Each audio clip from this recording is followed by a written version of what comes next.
and welcome people from all over the place. But we're honored to have Scott Thornbury here with us. Scott's presented for JALTSendai before, and we're really happy that he agreed to take the time to do this workshop for us today. And sometimes you go to workshops for answers, and sometimes you go for the questions. And I think Scott is asking some very interesting questions that are often not asked about the role of fun and what exactly we're trying to do with it. So thank you very much. Can I ask that everybody turn on your mic for a second and do a welcoming applause?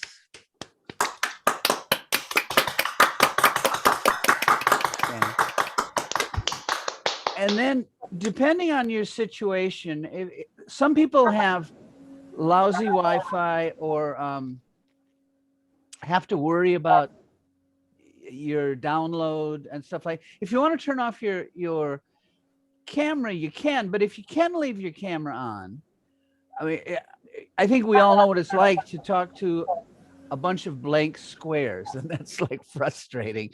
So, and I hope at least some of us can leave our cameras on, but you may want to turn off your microphone just to avoid, unless you're asking a question. Okay, Scott Thornbury, thank you for being here. Thank you, Mark. Thank you, JALTSendai. Thank you for making this possible. As you say, it is miraculous how we've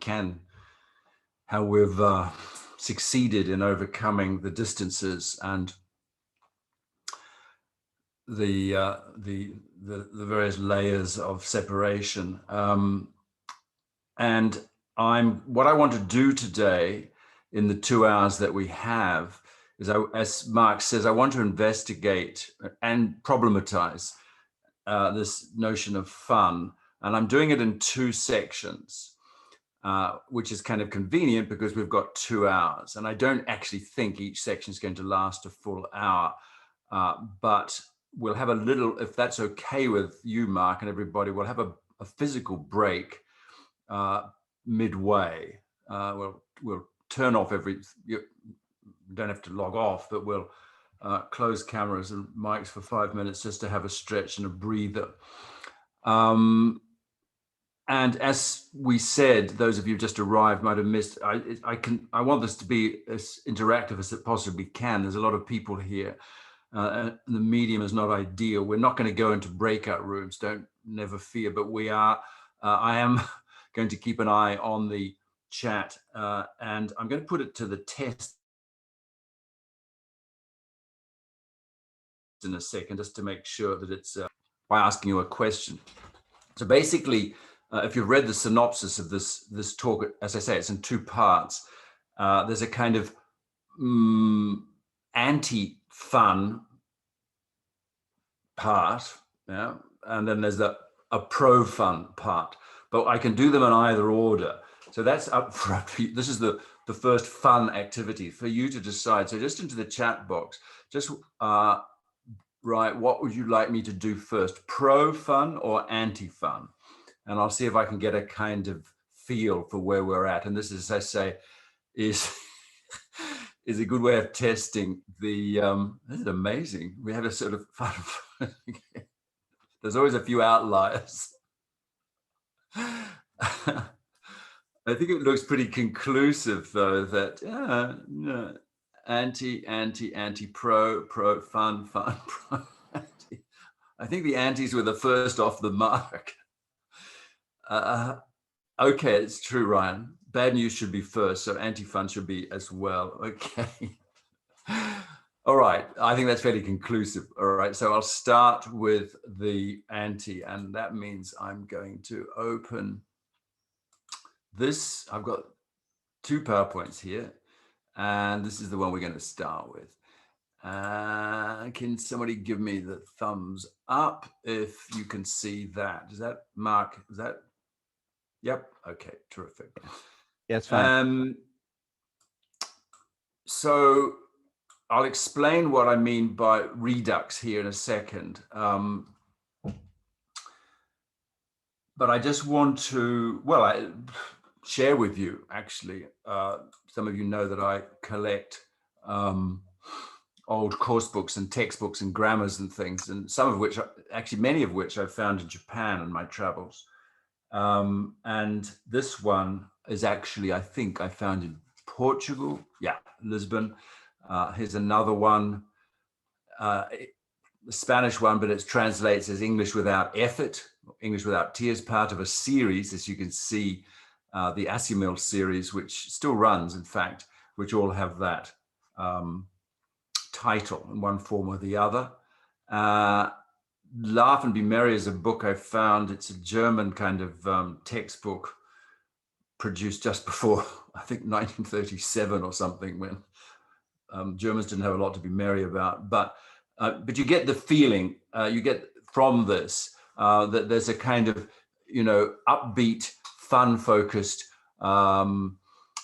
subtext here, or not even that sub, actually, although this one from Argentina, Toil and Chat, seems to be having it both ways. So the way that language teaching, language courses are marketed, of course, is to emphasize very much the fun side of things, the lack of effort, etc. And it's interesting looking at the word fun on a corpus. This is from the Coca corpus, and seeing what are the most common noun, plural noun collocations after the word fun.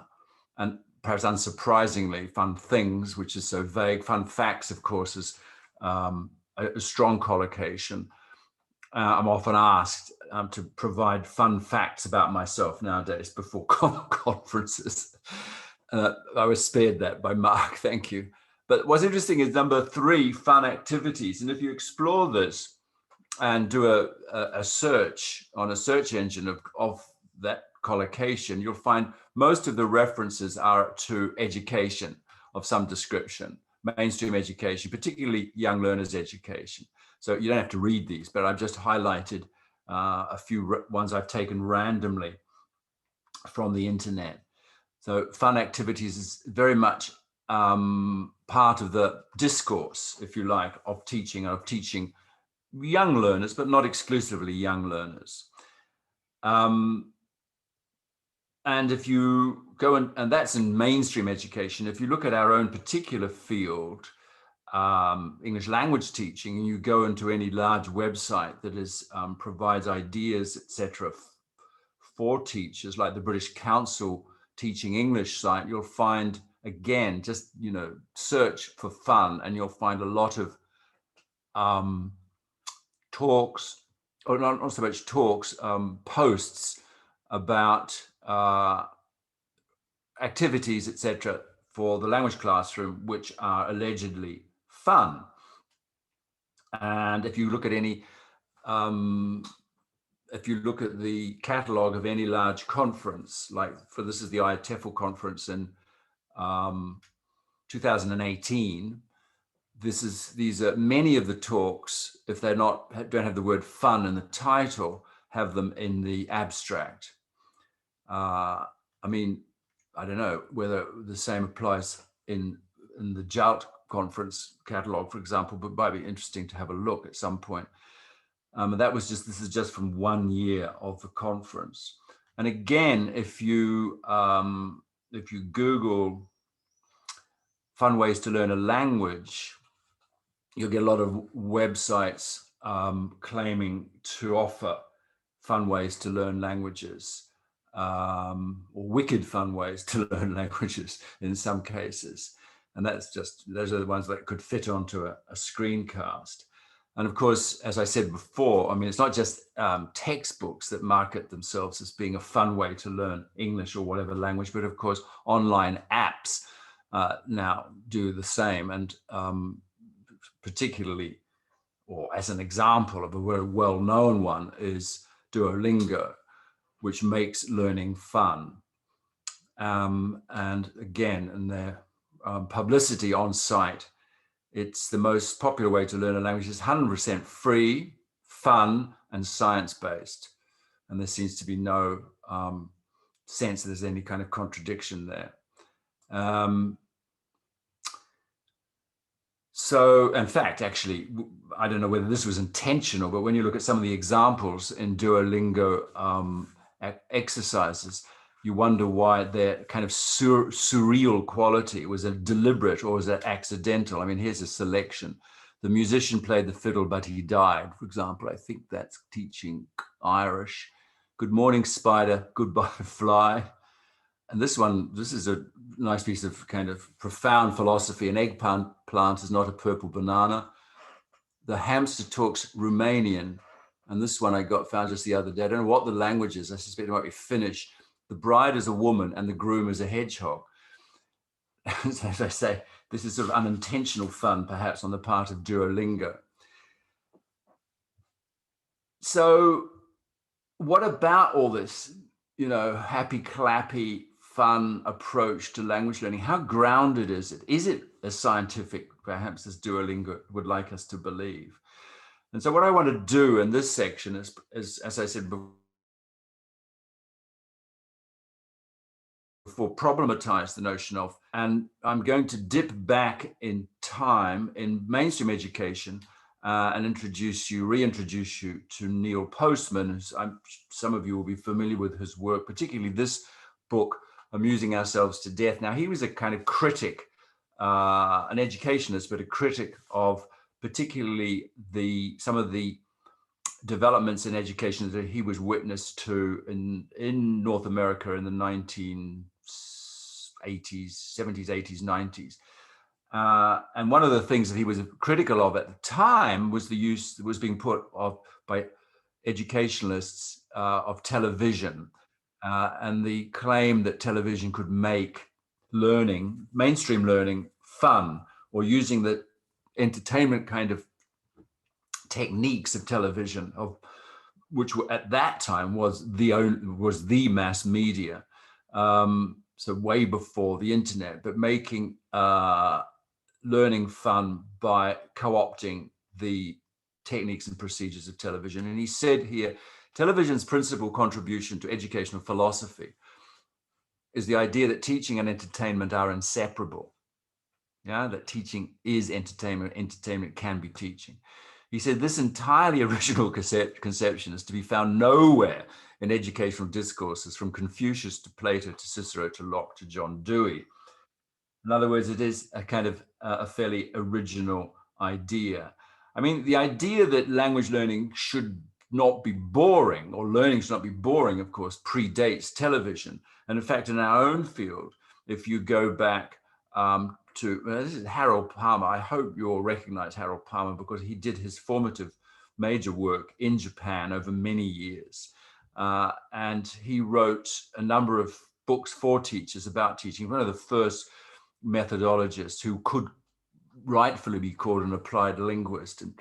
And he wrote grammars and dictionaries and textbooks and all sorts of things. But he wrote some very profound common sense, which I never tire of looking into. And in 1921, now think about it, it was 100 years ago, he was saying the general tendency among educationists today is towards interesting methods, not boring methods. But he goes on to, and so he's talking about mainstream education, but he said there is, however, this danger. These interesting and mind-developing methods do not tend towards automatism, that is to say, automatic language use as in fluency, and habit formation. Now, of course, habit formation immediately jumps out at us as something we've kind of moved on from, but it was very much the thinking in Palmer's time, pre-audiolingualism even, that language learning was essentially a habit formation process. Something a little bit more up to date, like, I don't know, entrenchment, for example, or whatever. It's still most SLA researchers recognize that there is a role for the entrenching of language behaviors. That is to say, there's a large part of language learning which is, in a sense, behavioral and needs to be practiced. Yeah, even just the number of times you need to access a word before it's likely to be stored in long-term memory requires a lot of reading, for example, if you're doing extensive reading for vocabulary purposes. So what Palmer was warning against then is that the interest of the methods should not be at the expense of the kind of hard work, the toil, if you like, side of things involved in language learning. The memorization, for example, the use of word lists, etc., the kind of discipline associated with language learning that needs to be done probably outside the classroom as much as in the classroom. Now, so this is now the redux part of this talk, because way back in recorded time, not as far back as Harold Palmer, but one of my very first appearances at a conference was the IATEFL conference in Brighton, England in 1992, where I gave a talk called No Pain, No Gain. And this is why what I'm doing now is revisiting this talk. And it's kind of interesting to pull it out of my files and dust it off metaphorically to see what I was talking about then. So this is, as I say, 1992. And I think one of the things that I was finding as a teacher trainer at the time, training on both pre-service courses like the CELTA and on in-service courses like the Delta, one of the things I was noticing, or me and my colleagues were noticing as we watched lessons that were supposedly communicative in the sense that they were aligned with the principles of the communicative approach, which still in 1992 was not new, but it was definitely the current orthodoxy. And there was no resistance in terms of the trainees to the basic principles of the communicative approach, that you learn a language by using it. But the effect of this was often that what we were seeing in the classes we were observing was, how can I describe it? It was sort of the lowest common denominator of activity. I likened it to like a car, which is, the engine is turned on, but it's not in gear. It's not going anywhere. It's simply idling. There's a kind of hum. There were also classes where, there were students doing pair and group work. There was this kind of hum of activity, but there didn't seem to be either any urgency to the process, nor any conspicuous evidence that learners were being pushed to extend their current competence. And this made us think, so what is it about? Is it something to do with communicative language teaching or task-based learning, or the philosophy underpinning them, that has that suggests to teachers that they don't need to really push learners very hard?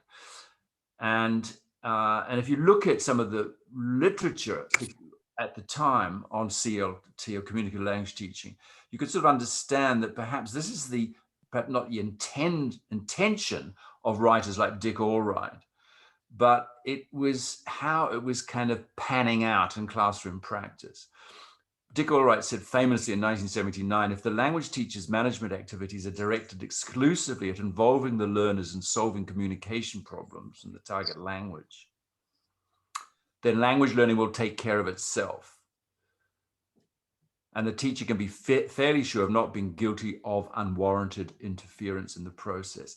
And in fact, in this collection of seminal papers on the communicative approach edited by Brumford and Johnson, is another paper that predates 1979, published in 1966 by Leonard Newmark, called How Not to Interfere in Language Learning, How Not to Interfere in Language Learning. So this idea of this kind of hands-off approach implied by this quotation of Allwright's. In other words, what it means was, if you put them into activities where they're doing describe and draw, or information gap activities, then language learning will take care of itself. Now, I'm sure he probably lives to regret that turn of phrase, because nothing will take care of itself, really, arguably. And I'll come back to that point again and again in learning anything, and language learning specifically. But this was certainly the idea that we need to back off and let the learners kind of negotiate meaning amongst themselves, and things will take care of themselves. And the same philosophy you find in the work of N.S. Prabhu, who, if you remember, was again one of the I don't know what you would call him, one of the first proponents of task-based learning, and famously known for his Bangalore project in southern India, where again, these high school students were given tasks to do with no corrective feedback, no presentation, pre-task presentation of pre-selected grammar items, none of that, simply doing tasks and doing them again and doing more tasks and so on. And he said, in the book that he's most famous for, the development of competence in second language requires not systematization of language inputs or maximization of planned practice. Yeah, we don't need the inputs, we don't need the practice, but rather the creation of conditions in which learners engage in an effort to cope with communication. So I said, rephrasing what Allwright said. So this led us to believe that maybe there's a flaw here. And of course, this has come up again subsequently, and people have revisited these basic principles to say, well, hang on, does learning take care of itself if students are doing tasks? And we can talk about that later on, perhaps. But there's always a concurrent movement, of course, if you remember, those of you who are around in the 1980s, 90s, coming particularly from North America, but not only, which is sort of now bundled together as humanist educational principles or philosophies. And of course, their great proponent, the proponent of humanistic philosophies, was Earl Stevick, and his wonderful book, valuable book, Teaching Languages Away and Ways. And I'm sure, again, those of you who've been around as long as I have will be familiar with it, in which he looks at a number of what we now call maybe fringe or niche emerged, as I say, particularly in North America in the 1970s, even earlier, partly to fill the vacuum that had been created by the demise of audiolingualism, but also to tap into the current humanistic zeitgeist, if you like, that was predominant across all fields, but in education, particularly progressive education, humanistic education, etc., holistic education, with a focus on affect just as much as on cognition. And looking at Suggestopedia, that method that was not developed in the States, but was developed in East and Central Europe by Lozanov, very much at the heart of Suggestopedia was the notion that students should enjoy what they're doing and not see it as something hard. Yeah, so this implies an absence of any destructive or inhibiting tension. This is fundamental to the Suggestopedia approach. And just looking at, I pulled these out off the internets of pictures that represent Suggestopedia classrooms, and you can see that there's, it's furnished in a way that is conducive to a highly relaxed and suggestible state of mind. And of course, we don't hear, but there's the music stand there that represents the soft music that's playing to accompany the teacher's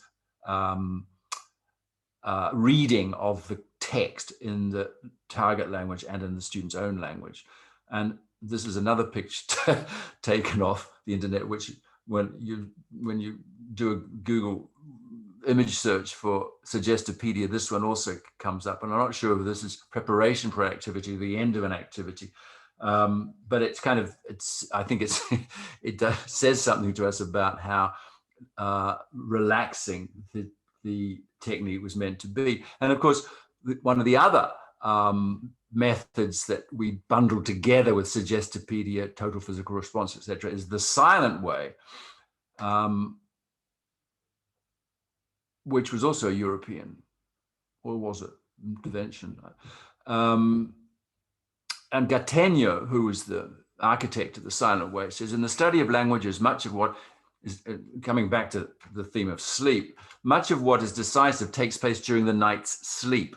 Users of the silent way know how to wait for the return of their class after a night's sleep in order to consider whether the exercises of the previous day have been effective. So literally, you learn or you consolidate learning in your sleep. Now, I'm not dismissing that idea. I mean, sleep does serve various purposes that could be related to learning, and I'm sure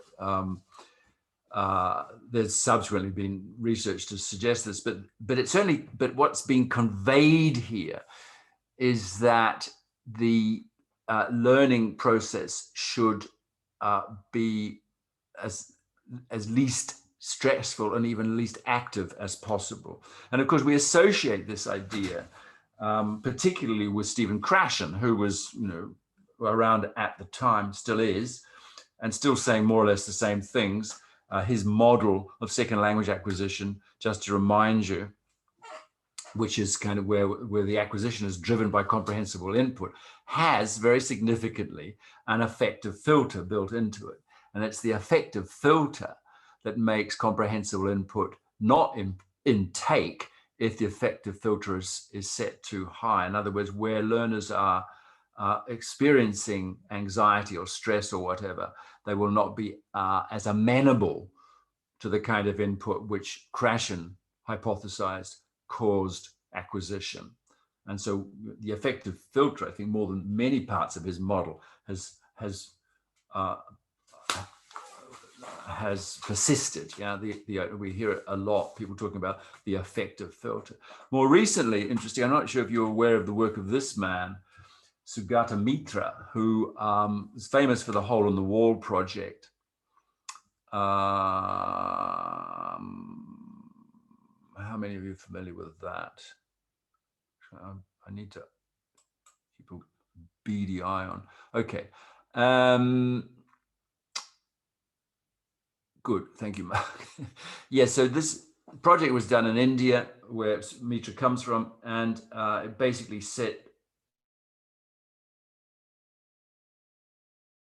into a wall in villages, a computer screen and a keyboard, I think, or maybe it was even touch sensitive, I can't remember, where children who had no previous training in using a computer worked out amongst themselves how to do it, by simply trial and error and their natural curiosity. And on the back of this project, Sugata Mitra became instantly famous through a number of TED Talks as well, and now works, I think, at the University of Newcastle, and has developed this idea into the notion of SOLES, S-O-L-E-S, self-organizing learning environments. A self-organizing learning environment is one which is actually true to Dick Allright's initial proposition, which learning will take care of itself. It will organize itself given the right conditions and given the natural propensity of particularly children, their curiosity, their capacity to learn without guidance. And this, he gave a talk famously a few years ago at an IATF conference, and implied, at least, if he didn't say directly, that there was no need for teachers anymore as such, which of course, not the sort of thing you said at a conference of language teachers necessarily, although amazingly, a lot of people applauded him vigorously. But I mean, I think because we sort of want to believe that. We want to believe that a lot of learning is self-organizing, and specifically for children. And again, going back to the communicative approach and task-based learning, I think that's built in to the notion, and in Krashen's monitor model as well, that we don't need to intervene as much as we used to in language learning, or any learning, but language learning in particular. And in fact, Sugata Mitra uses this term, which is kind of cute, which is what he calls minimally invasive education, by analogy to minimally invasive surgery, that kind of keyhole surgery where they open and they put in, they kind of do things to you and they fix you up and they don't actually leave any scars or whatever. And so he uses that analogy to talk about minimally invasive education is defined as a pedagogic method that uses the learning environment to generate an adequate level of motivation to induce learning in groups of children with minimal or no intervention by a teacher.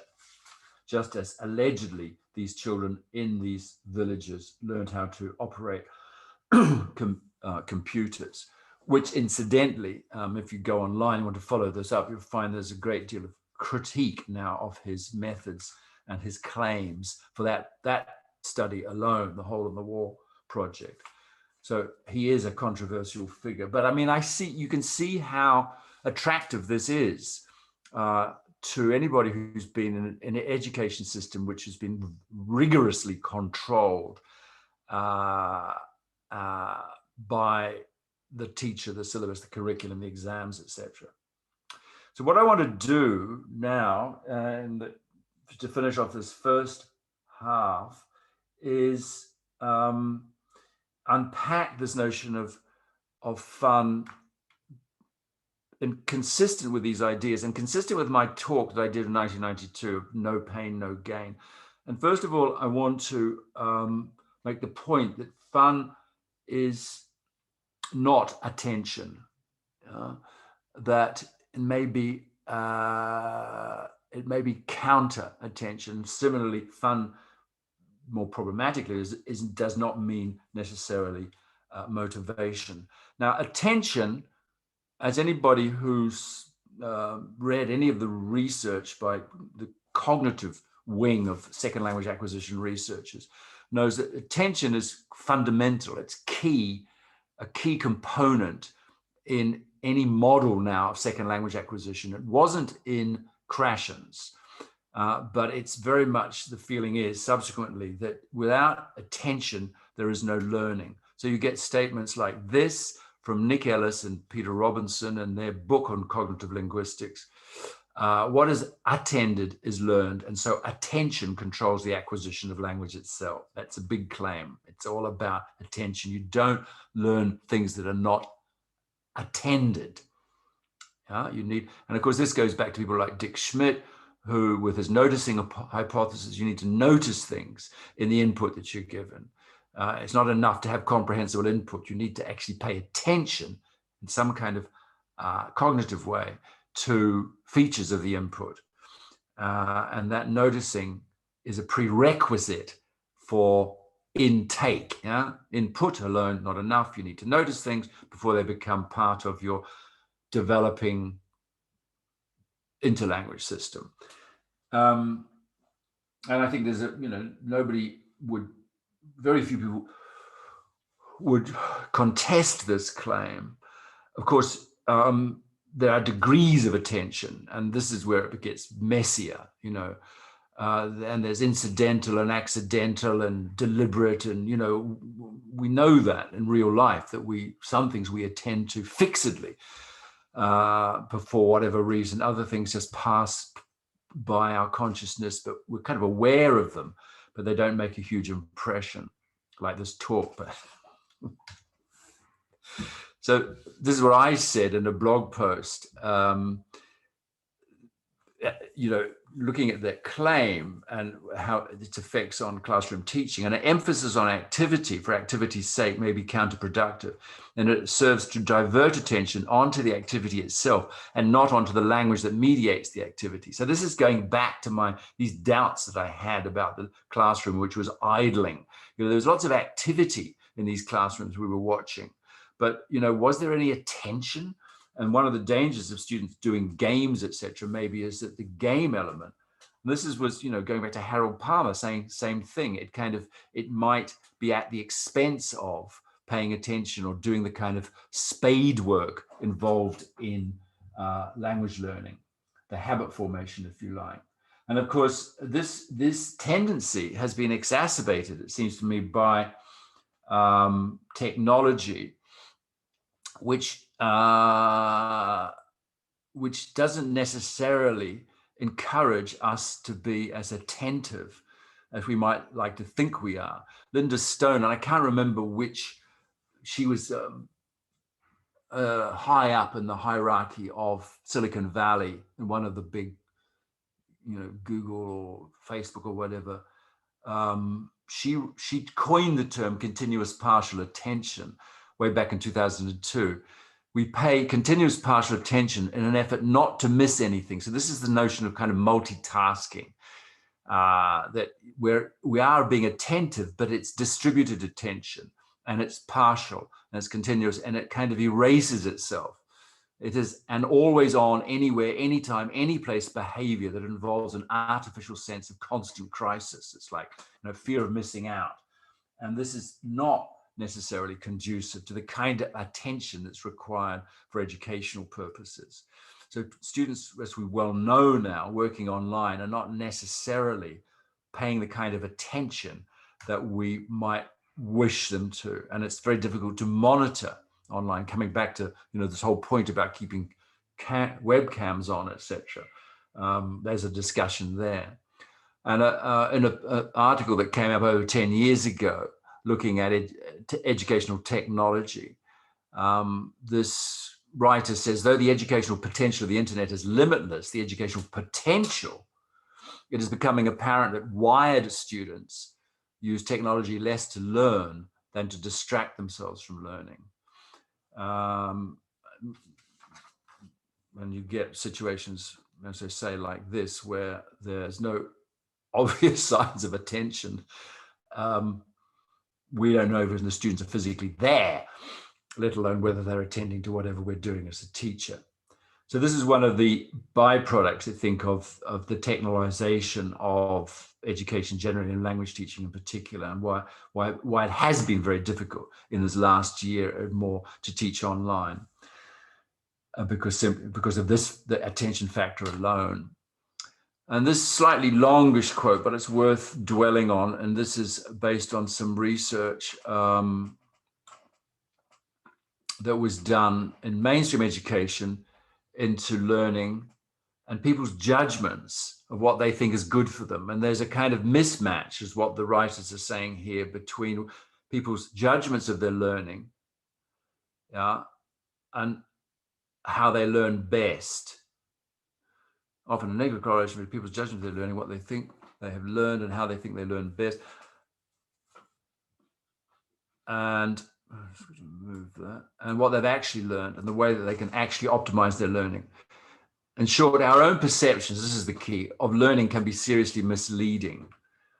And the point they're making here is that this is why fun and engagement can be misleading proxies. Just because learners are having fun, and just because I'm having fun, it may not be the case that I'm necessarily learning.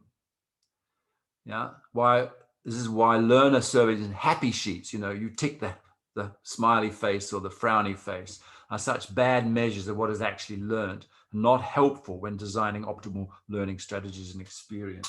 So I think we need to be cautious about reading too much into learners' feedback on the learning process if all they're doing is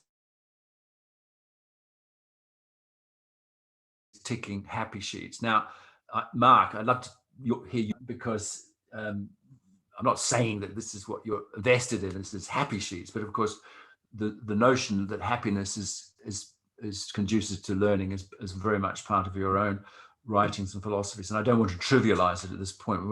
We come back to that. But that is the point I'm making here, is that fun is not necessarily equivalent to attention, but we need attention in the classroom. And now I'm going to say that it's not necessarily equivalent to motivation either. And one of the famous, most well-known studies on motivation is represented in this graphic by the psychologist, and here I have to make a mess of my Hungarian, Michael Csikszentmihalyi.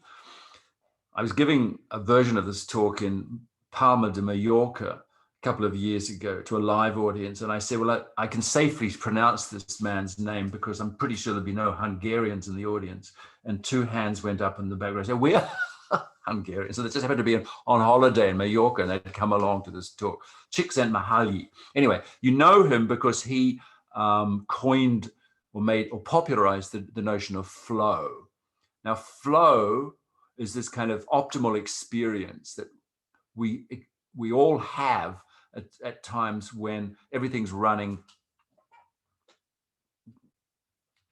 everything's coordinated, everything's good, and it's such an intense experience that we kind of lose track of time. We're so focused on whatever we're doing, whether it's making something, whether it's climbing a mountain, or it could even be something quite trivial.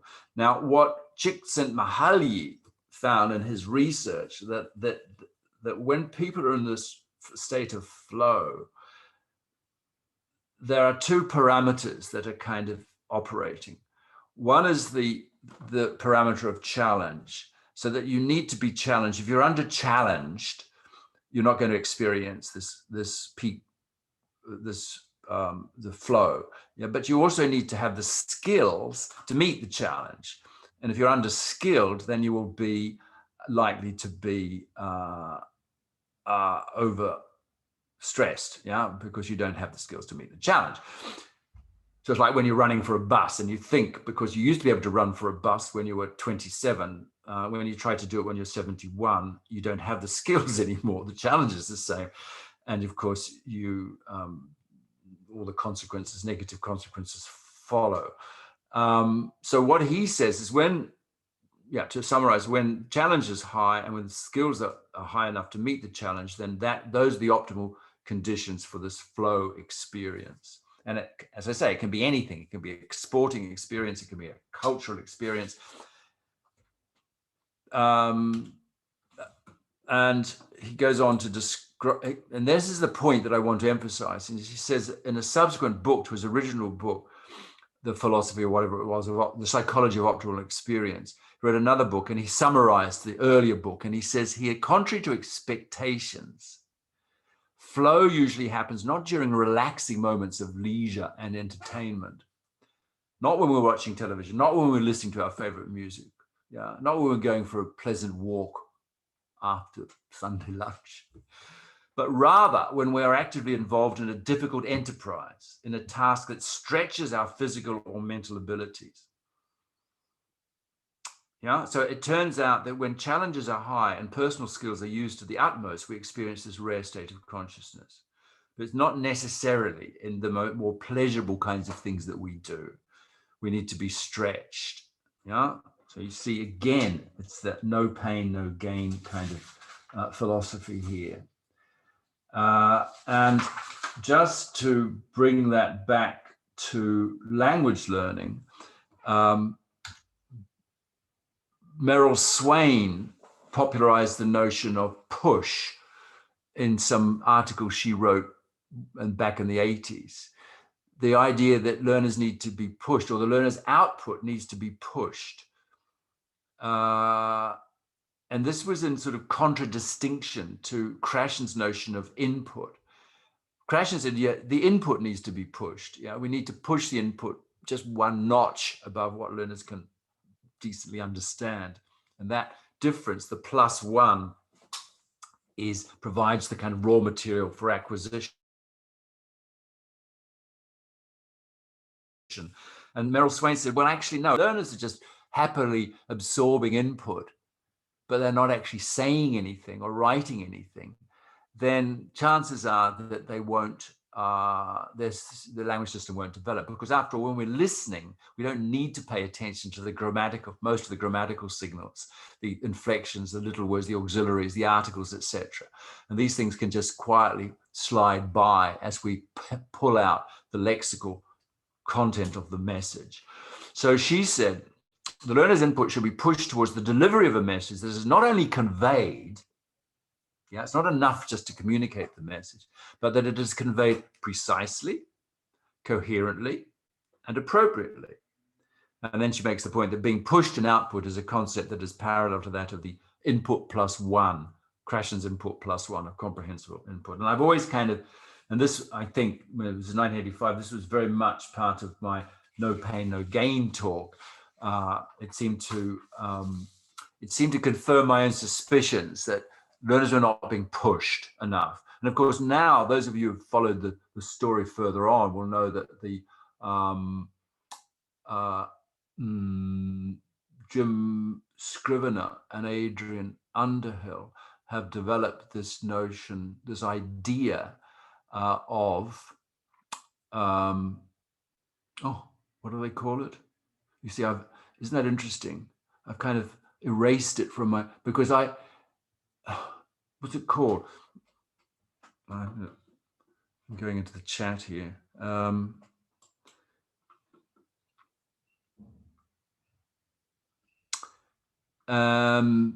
What is it called? Anyway, it's the notion that the learners are not being pushed and need to be pushed, and it's something they've come up with relatively recently. And demand high. Thank you, Jordan. Demand high. That we need to make more demands on our learners. And I was thinking, well, yeah, I was saying that in 1992, Jim, Adrian, but yeah, I still agree with you. Okay. One couple more to round off this section. Rod Batston, writing on grammar, says again around about the same time, picks up on the same idea. Using words like stretching, we need to encourage learners to stretch their linguistic resources. So again, it's not a matter of just being communicative. We need to push them to the limits. And he uses that term, I think. Yeah, this procedure is sometimes referred to as interlanguage stretching and requires learners to operate at the outer limits of their current abilities.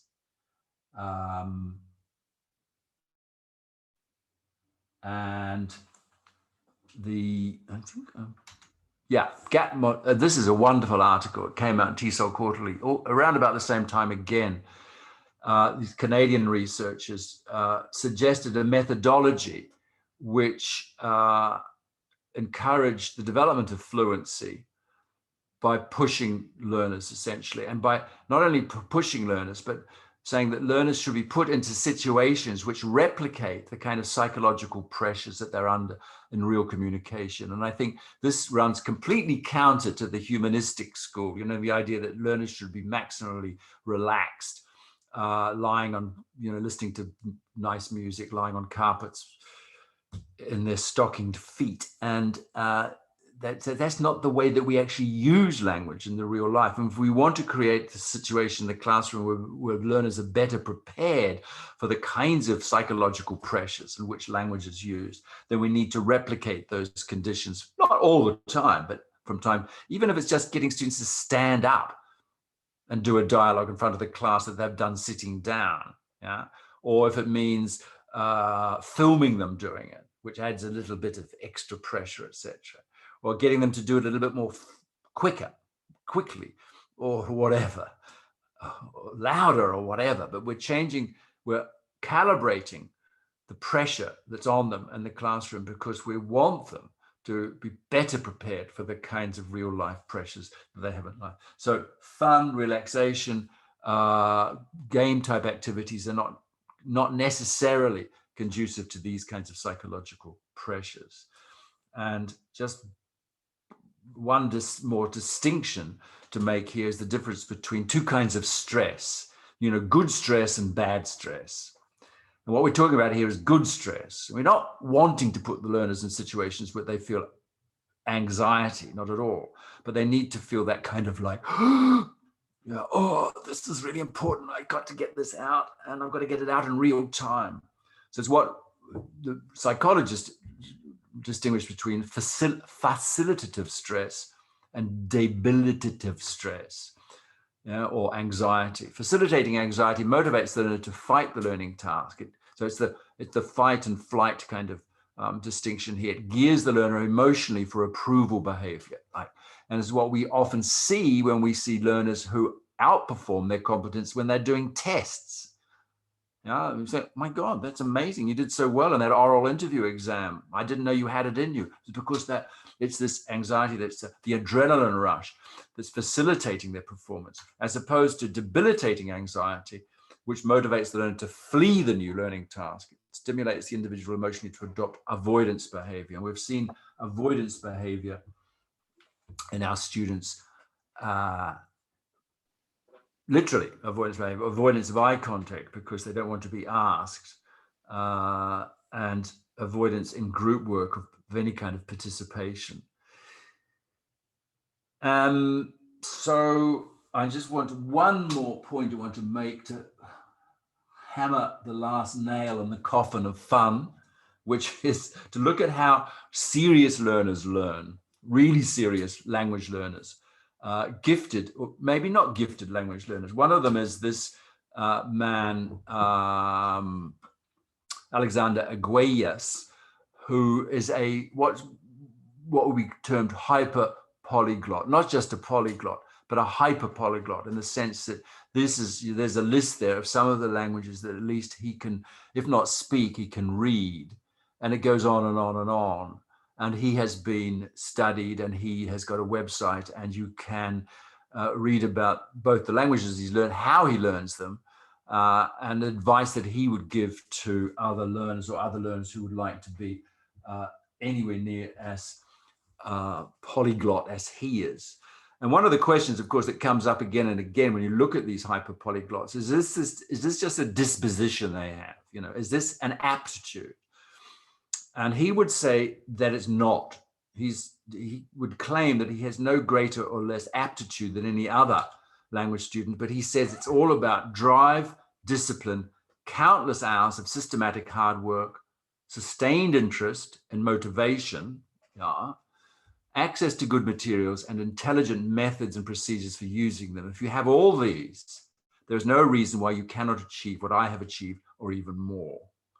And I think, okay, we don't expect our learners to be hyperpolyglots, but we might want to disabuse them of the idea that because they may not be learning well, it's not to do with their aptitude or their intelligence necessarily. Maybe they're just not putting enough work in.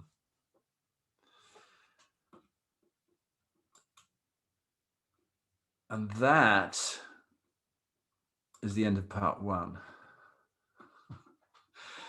And I don't know, what do you think, Mark? Should we have a break now, or should we take any questions or comments? Shall we do a break now, and then you can do questions at the beginning so people have a time to kind of formulate the questions, possibly put them in the chat?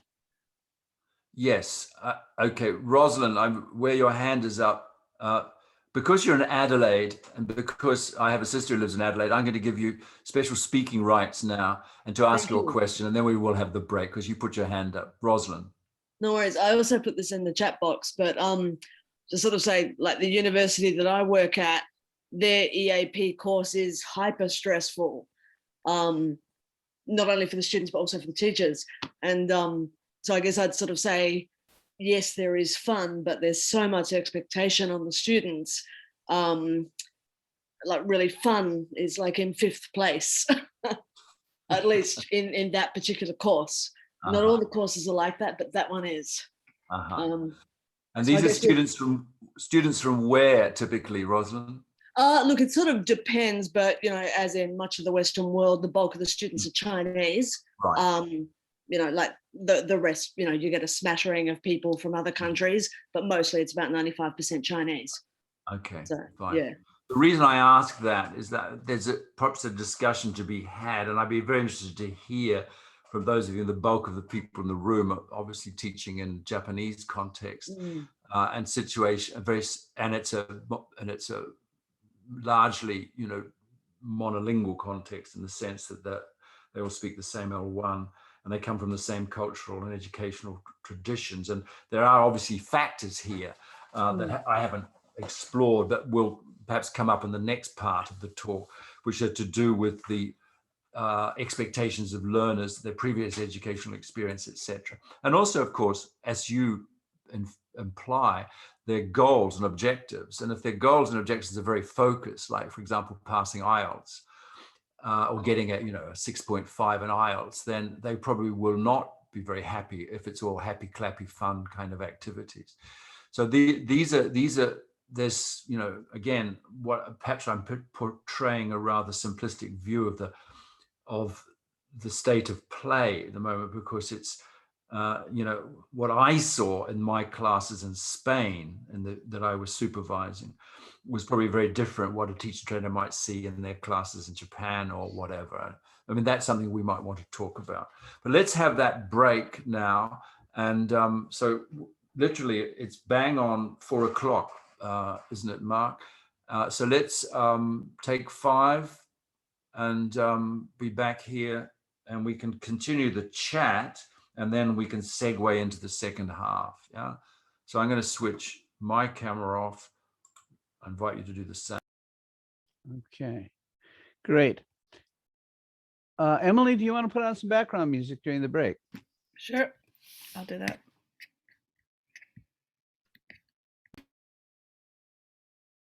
Okay, see everybody about 5 after.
Stressing.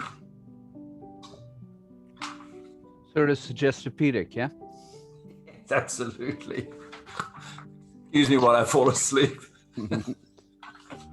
Yeah, just let me know when we're ready to start again, and I can turn it off. Okay. Excuse me. Can I tell you something? Yes. Hello again, Scott. It's great pleasure seeing you and all the ideas you've been telling us. Thank you very much for that. I just wanted to ask you something. It's based on my experience simply. I teach English to almost elderly people at Hawaii Yerma State University. They have to pass the exam and they are pretty stressed, and it's always kind of great pleasure for them to on the one hand to learn something, but on the other hand it's difficult for them because they are professors and they feel when they cannot handle something, they feel like ashamed or some other anxiety.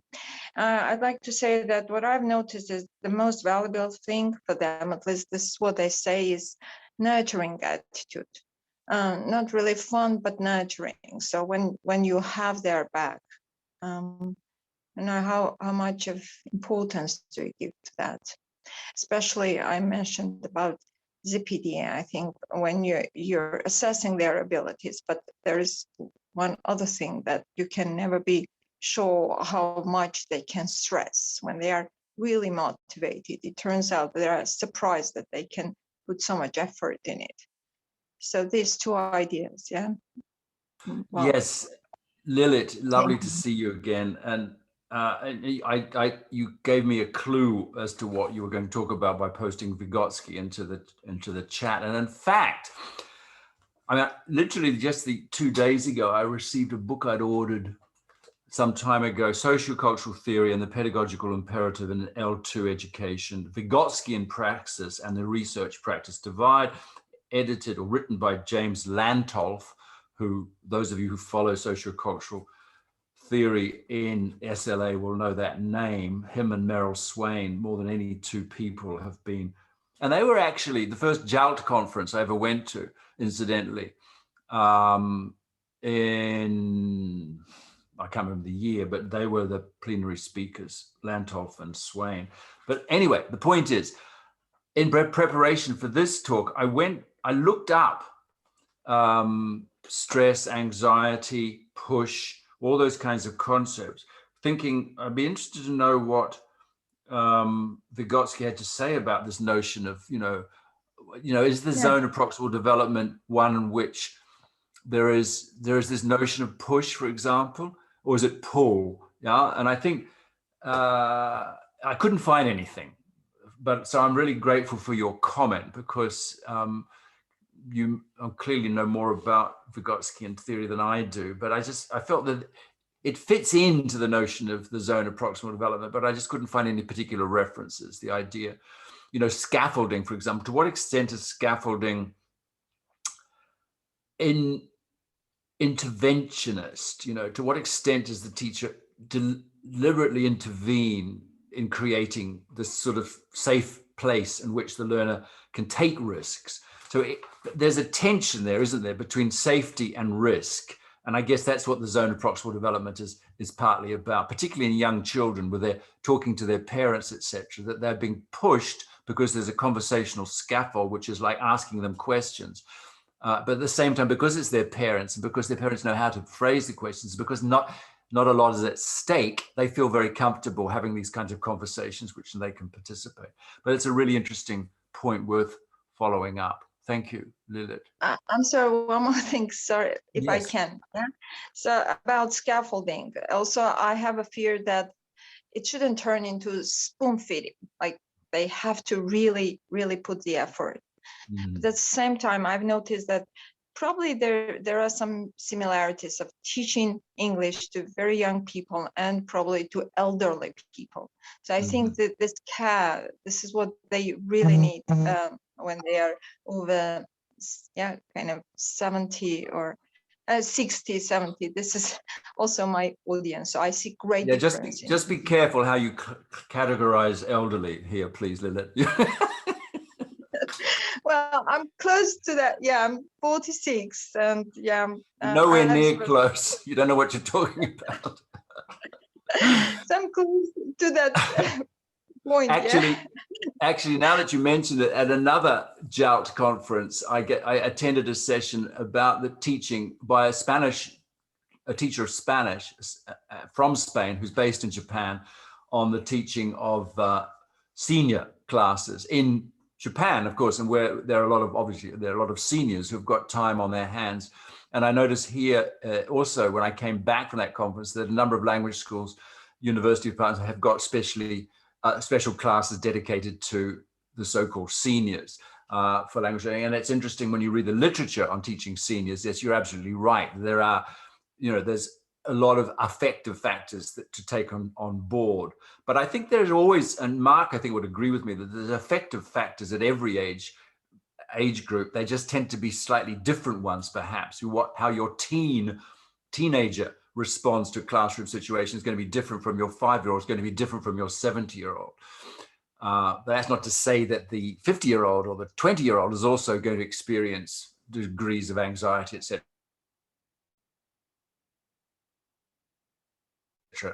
But we've got a couple of people with their hands up. Who was first? I'll go by alphabetical order. Aaron. Scott. So John Wiltshire put a comment in the chat a little while ago asking how you're defining fun. And, you know, as I was thinking about the first talk you were giving, you know, just before we jumped onto Zoom here, I was off running in the mountains for about 2 hours, running up mountainsides. And to me, that's fun. Probably to most people, it's not. And it is painful. But, you know, and I teach a lot of young learners as well. And one thing I often, when I'm training other teachers, I stress to them that, you know, really young learners are very much living in the moment. And if something's not like really engaging and fun, they will drift away very quickly. But there is a change in the brain that takes place, I don't know, 8 to 10 years old, where they can start planning ahead and they can observe their own progress in a way that previously they couldn't. And I think there is kind of a changing, you know, you were just talking about age a moment ago, and I think there is a very much a changing process that how we define fun isn't always consistent. And I'm wondering if you could comment a little on. Yeah, no, absolutely. And I deliberately perhaps didn't define fun. I'm sort of defining it as we go along. So I'm looking at fun as being initially entertainment. That was the critique that Postman made, that education and entertainment are not necessarily compatible. But yeah, and I think in the next half, you'll see that I'm going to focus on another sort of view of fun that's not just about happy, clappy, entertaining kind of mindless activities. But you're absolutely right that the notion of fun can stretch to encompass a wide range of emotions and a wide range of learning behaviors. And so, yeah, so hold that question, Aram, is a good one, and I'll attempt to address it. Emily, you had your hand up. No, I was just going to point out John's question from the chat, so Aaron okay. did it for me, so I'm good, thanks. I know good speakers should always define their terms at the outset, and as I say, it's not that I didn't have a definition of fun, but I think it's an evolving one, as you'll see. Shall we? Oh, well, and then let's do a fun activity. I'm going to do a fun activity. It's my favorite online activity. Some of you have already seen it. Maria probably has seen it. Hassan's probably seen it. Okay, so what I'm going to do, I want you to look very closely, and it might pay to put your thing on speaker view if it's not already. And I want you to look at what you can see in my particular window, yeah? Because in a minute, I'm going to turn the camera off and I'm going to change 3 things, yeah? And you have to tell me what I've changed, okay? So take a long, hard look. Maria, did I do this with you before on the... Okay, so you know exactly what I'm going to do. Okay, so you ready? So I'm going to turn the camera off and get ready with your chat to post into the chat what you think has changed. Okay, so camera off.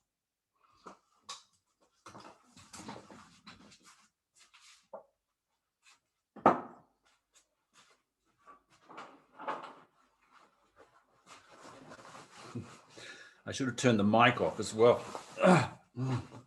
Okay.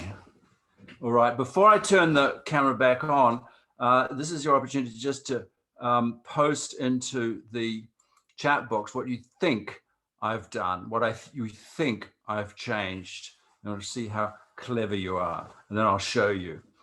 Okay. So any ideas? Okay. Now this is a language class, so you have to put, I only accept full sentences. You can't just... Okay, you've removed the cups, Maria.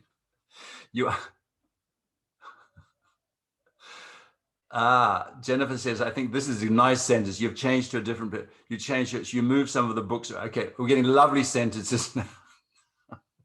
We're also getting some facetious ones. But You open the secret door behind the books. Is this fun? Okay, I'm going to turn the camera on now, and you can tell me what it is that I have actually changed. Yeah.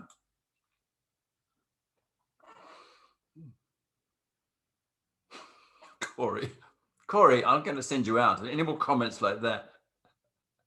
2 cups is not a sentence, Andy. 2 cups is not a sentence, Toyoko. Okay, I've put on a jacket. That's a sentence. Good. You've removed one of the cups. You moved a bowl. Anything else? Okay, the jacket, the bowl, and I changed my shirt. I haven't changed my shirt, Hassan. I didn't have chance, but I have, yes, changed my glasses. Very good. Okay, you can stop now. Why do I love that activity? Because it's one of the few activities that works better online than it does in the real class. In fact, I challenge you to do that in the real class. It is based on an activity that I used to do in the real classroom to practice the present perfect. So you send one student out of the room, and then everybody else conspires to change some things in the room, and then the student comes back in. And so the student says, "You've moved a chair," etc. But it's only that one student who's getting the practice. Whereas in this activity, everybody's getting the practice. But notice that you have to insist on, and what's interesting is also the structures that people move. So you moved a cup to another shelf, which is perfectly legitimate. Whereas really secretly, I wanted you to say things like "you have moved" for, present perfect for present evidence. But I'm not going to try and force you to do that. I could have said you have to use this structure, and that's up to you as a teacher. Again, it all comes back to this thing of scaffolding, intervention. To what extent do we want to control the language? That so it was fun, wasn't it, Lilith? And it's, to me, that it's a good use of the medium, because you have so many things here that you can use to and refer to, etc., in your own context, much more than you have in your typical classroom. So if you haven't done that, then please try.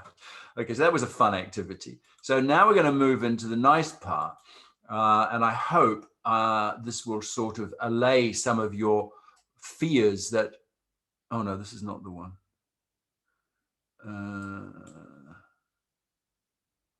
Okay, where is that? Let's see if we can find it.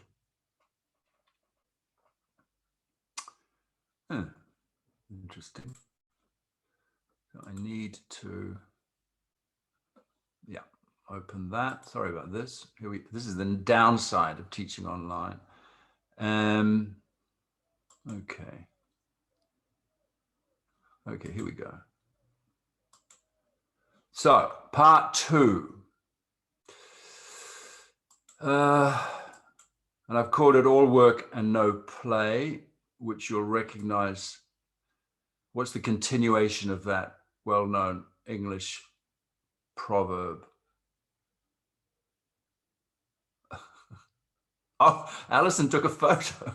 Yes, Cassie, makes Jack a dull boy. Good. All work and no play makes Jack a dull boy. So this is the antidote, if you like, to the notion that, and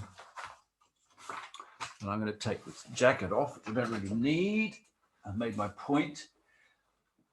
Okay, so some of the things that you've already mentioned in the chat, I think, have a bearing on what I'm going to share with you now, which is a few quotes about the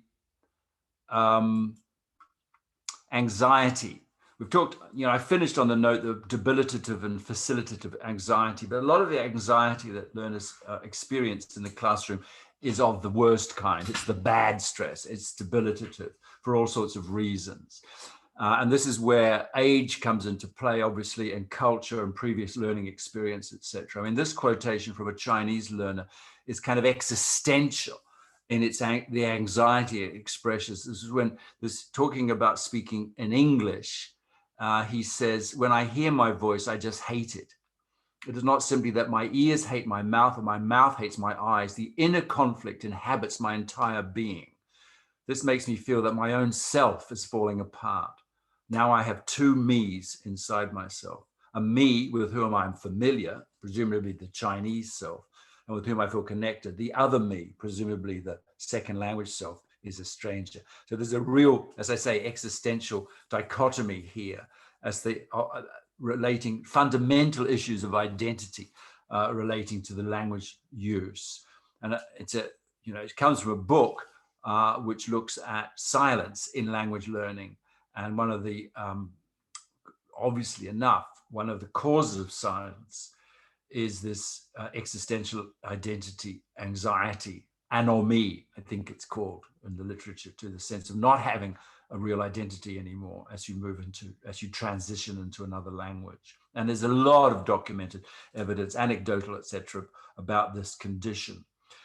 But it doesn't have to be existential. I mean, students experience anxiety in the class simply because of to speak in a second language. And this is Rod Ellis, in a study he did of different learning styles, found one learner who, in her diary she kept of the class experience, said, "I was quite frightened when asked questions again. I don't know why. The teacher does not frighten me, but my mind is blocked when I'm asked questions. I fear lest I give the wrong answer and will discourage the teacher as well as be the laughing stock of the class maybe. Anyway, I felt really stupid and helpless in class."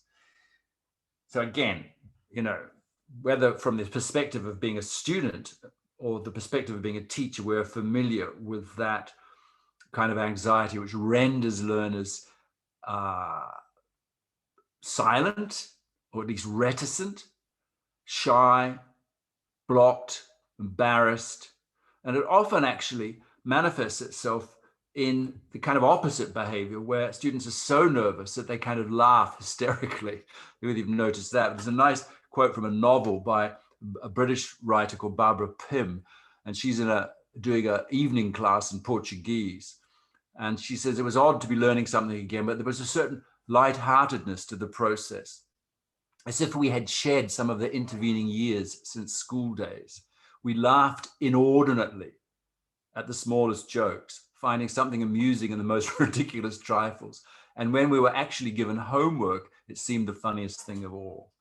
So I think this seems to me the way that laughter is, in a sense, almost an antidote to the kind of anxiety that you experience as a second language learner, particularly at the early stages. But it needn't always be an antidote. It may well be the kind of classroom ambience which has been deliberately engineered towards laughter and fun in this sense. And so again, here's a report from a book on positive psychology. So this is in Mark's camp, very much. The atmosphere is great. This is a woman describing an Italian class, and all members feel comfortable speaking Italian. What's more, we laugh a lot, which is, in my opinion, very important when learning the language. So very positive evaluation of the fun part of the learning, and the fact that they felt comfortable speaking Italian, that it didn't create some kind of identity crisis. In an earlier study of classrooms in Vietnam, Claire Cramch and a colleague noted that, and this is of classes and schools of young learners, many of the classrooms observed in the study were punctuated by laughter. Teasing was common, whether from teachers to students or from students to teachers or among the students themselves. There's also much play with word formation. The high value placed on quick and clever oral responses and verbal volleying seen in English classes has its roots, they claim, in traditional Vietnamese culture. So this is where I was interested in, I think, Rosalind's point before the break, and why I asked her about the nationality of her students, is because perhaps in different cultural traditions and educational traditions in different cultures, there's more tolerance for this kind of banter, the teasing, the backwards and forwards, the verbal volleying, etc., which creates opportunities for laughter. I would like to think that it is not specific to only certain cultures. I would like to think that it's common to certain kinds of classrooms. And I suppose this is really where I'm heading here. The value of humor, yeah? So I'm redefining fun now, you notice, as I'm moving it towards the notion of humor and of play. And in a very good article that came out a few years ago in the Modern Language Journal, Pomerantz and Bell talk about humor as a safe house in the foreign language classroom. Humor is that safe space where we can all laugh at our silliness. And they point out here, humor has an important place in the foreign language classroom where institutional practices can be oppressive. Maybe the kind of institutional practice, I don't know, that Rosalind was mentioning in her EAP classes, with a lot of pressure on the students. And this, where there are face threats to the student's self-esteem, for example, and they must continually manage these threats. And so one way of managing them is through humor.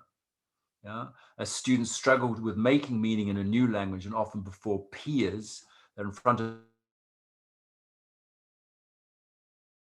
peers where the social stakes are high, of social pecking order, if you like, invisible perhaps on the surface, but it exists in any classroom, and particularly where learners are a part of a larger institution. So it's not just the English class they're doing, but they're doing lots of other subjects together. So they know a lot more about each other than perhaps we know about them, or if they all come from the same company or whatever.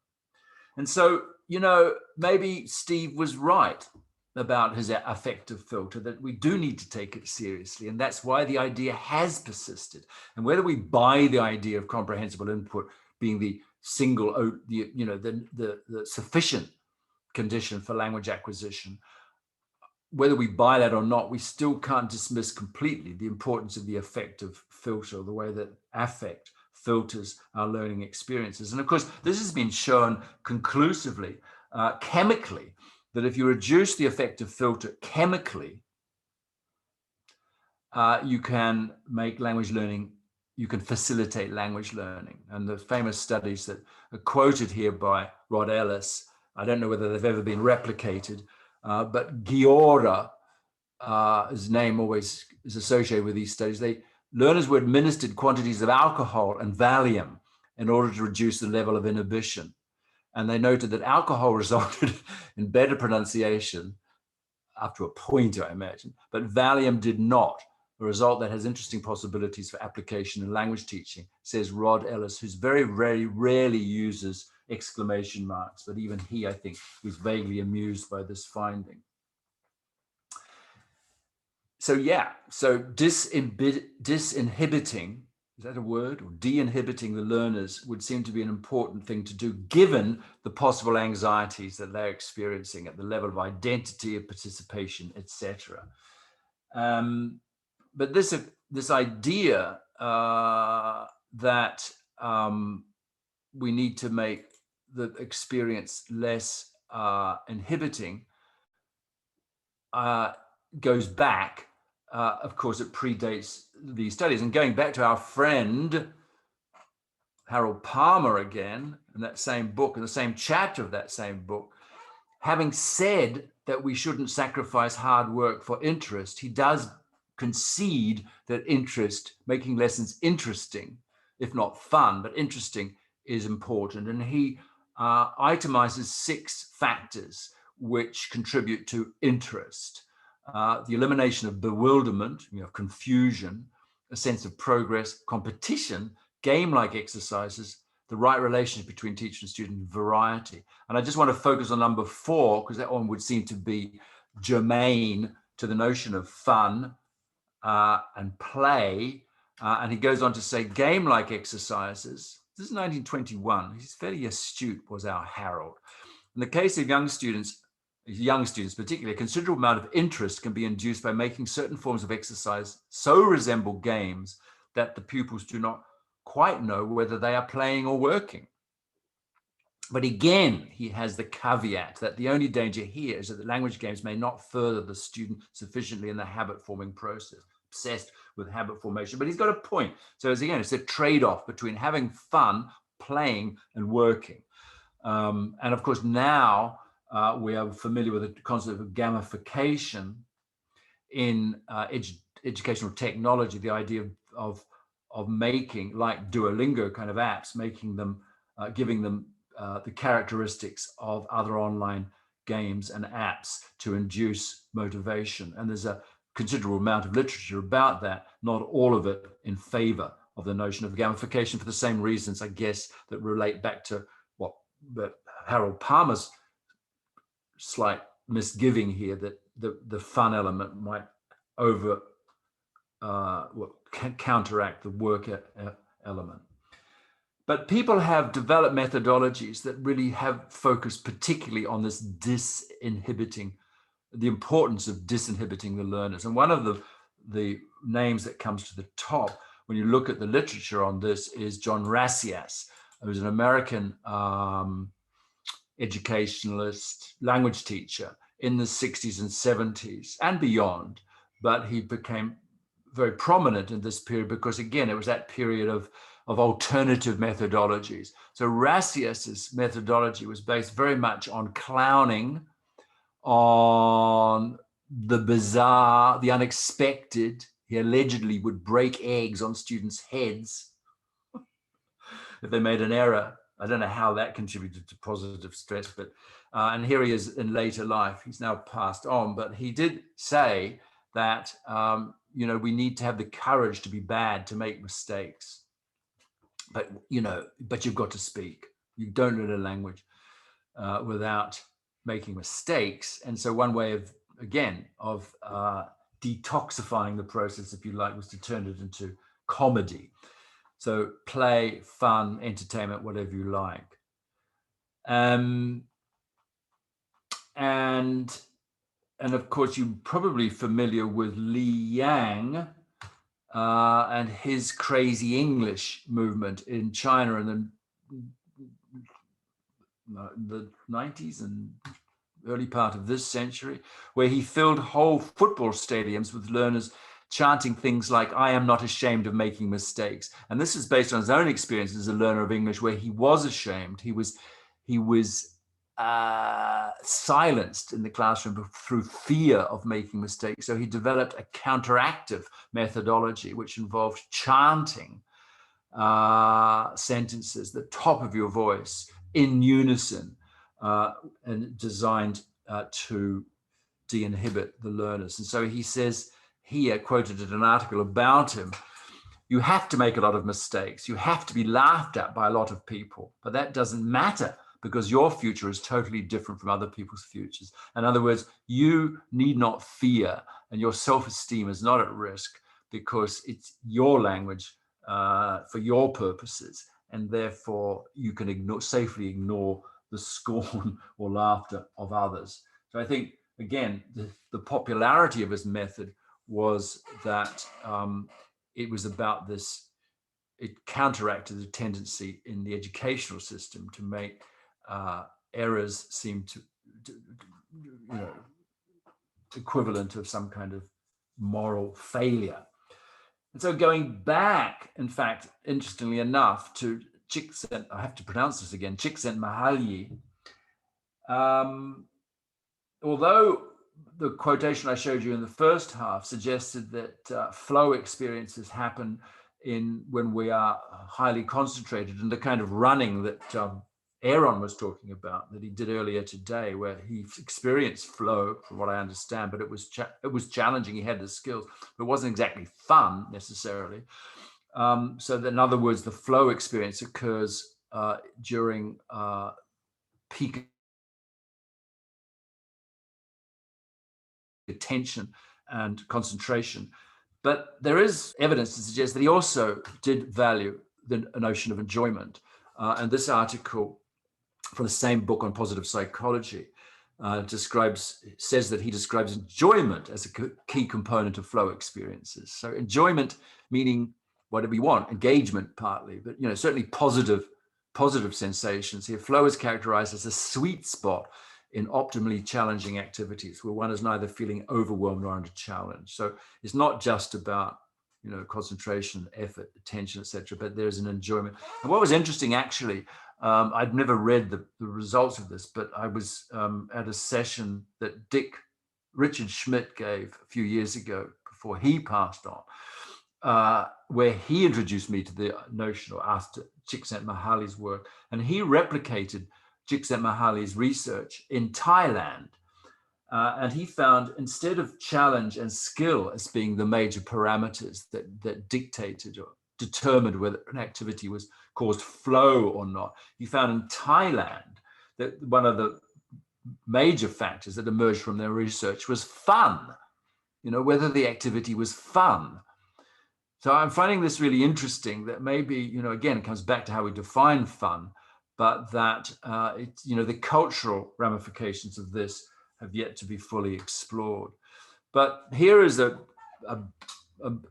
more detailed map of what happens when you get this interaction between challenge level and skill level. So if you are over challenged, you don't have the skills, then you'll experience anxiety. That's in the top left-hand corner.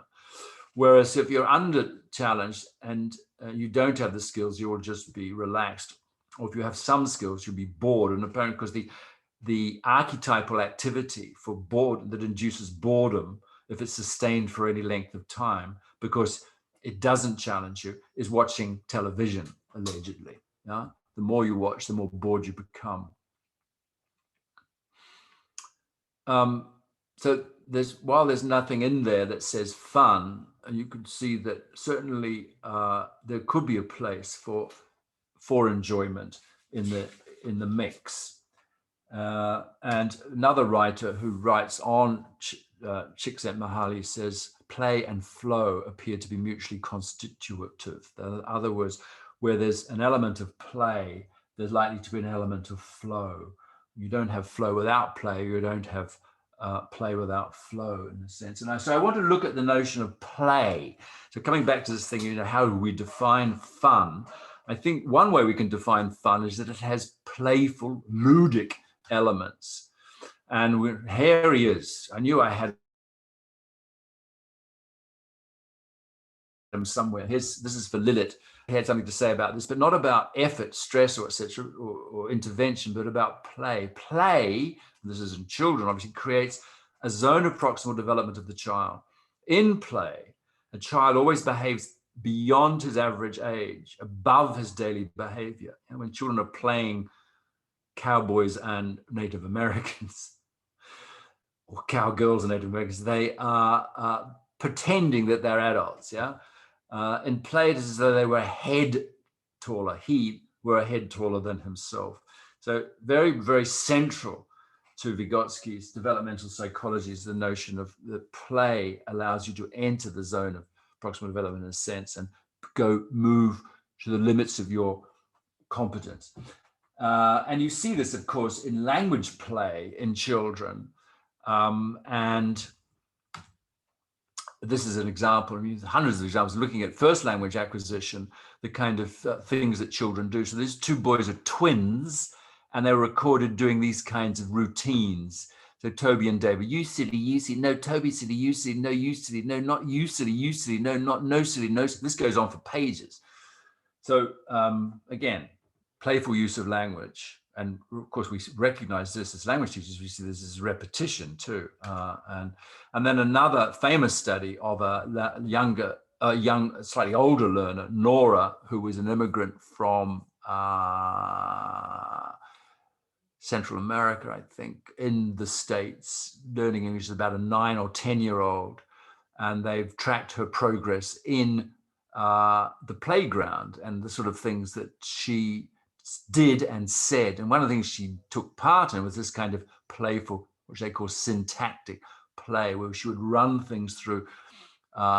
She would verbalize some of the things that she'd been perhaps picking up on the playground or in the classroom. She said that me, it were not too raining by she house. She said it were not too raining by she house. She said she not raining by she house.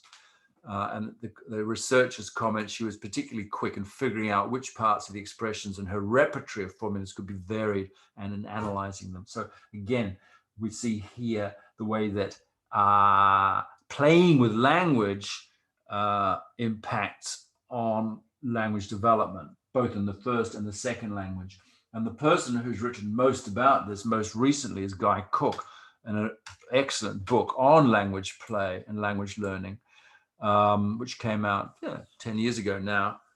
And he critiques, one of the things he takes to task is communicative language teaching, because he feels it is very selective in the kinds of language functions that it focuses on, which are all kind of utilitarian language functions, like getting service, and doing things with language, but not playing with language.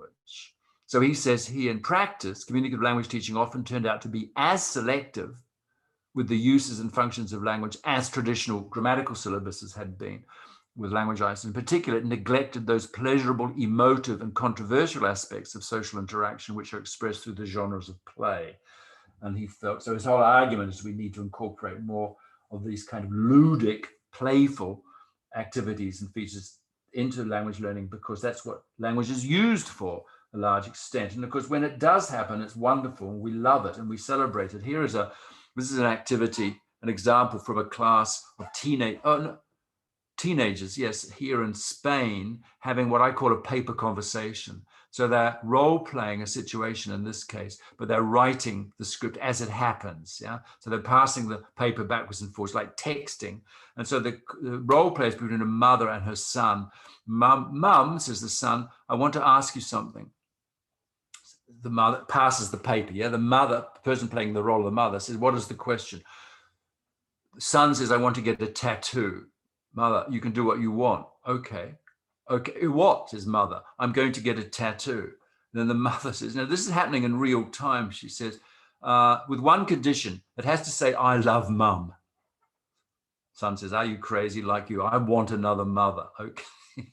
But this is like, captures a lovely, the sense of learners playing with the language, which after all is a real indicator of their comfort with the language, and also the comfort with the learning of the classroom environment, that they're allowed to do this.